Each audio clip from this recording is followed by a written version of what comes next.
All week long in Prawn, we've been reviewing Blu-ray players. You're welcome, Sony. Best Buy is known for selling every brand of technology imaginable, but what they really want you to know about is their Insignia Blu-ray player. Not only does it play Blu-rays at full 1080p, it also upconverts your DVDs to high def. Plus, it supports BD Live content, decodes Dolby Digital Plus and True HD surround sound, and also has 2 USB ports. Pick one up for only 99 bucks. All right, so this is the most affordable Blu-ray player this week, but does that mean they've shorted us on things like, outputs for a home theater system? Well, not really. Listen, it's got coax and optical audio out, and it decodes Dolby Digital and True HD, so you get the best possible 5.1 sound out of it. Also has component and composite video out.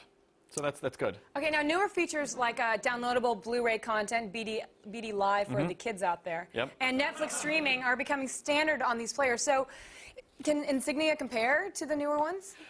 Barely. Now, they do have support for BD Live with the Ethernet connection, but then you'll need to plug in a USB drive for storage. So, and as for other features, there aren't any. Loading times are also incredibly slow. It took about 45 seconds just to get the FBI warning of Watchmen. Well, we didn't even get to the DVD menu. Well, it's a very important warning, Chris. Yeah, they really want to remind you that were you to be able to access the information on the disc, that you shouldn't copy it. You couldn't get up to the actual player and just we couldn't actually, no, we kicked it and everything. You also can't update the firmware through the internet. You have to do that with a disc, which is so annoying. That is really annoying and a huge hassle. Because they have to send it to you, and then you have to put it in, and and then you have to solve a riddle, and a leprechaun comes out, and you got to catch him, and then he'll give you a code, and then that's how it works. I hear we might be able to download it as well, though. You might be able to download it as well. You might be able to you download it onto a disc. And then you can put that in and upload it that way. Okay, so the number one thing about any kind of Blu-ray player or any TV, the biggest question is the image quality. Right. So is it that much different than the high-end ones? A little bit. We did notice more grain and noise in darker scenes.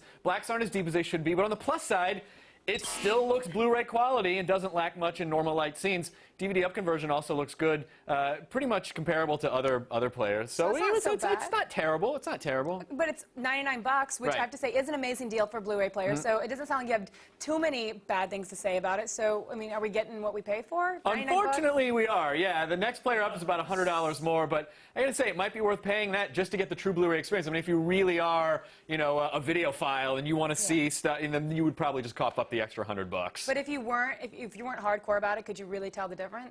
I mean, if you don't have a trained eye for it, you might not know unless you looked at higher quality stuff. So if you're on a tight budget, then maybe give it a shot. And then when you make the $1 million internet dollars you're going to make, then buy an expensive one. Do you really need $1 million internet dollars for an extra 100?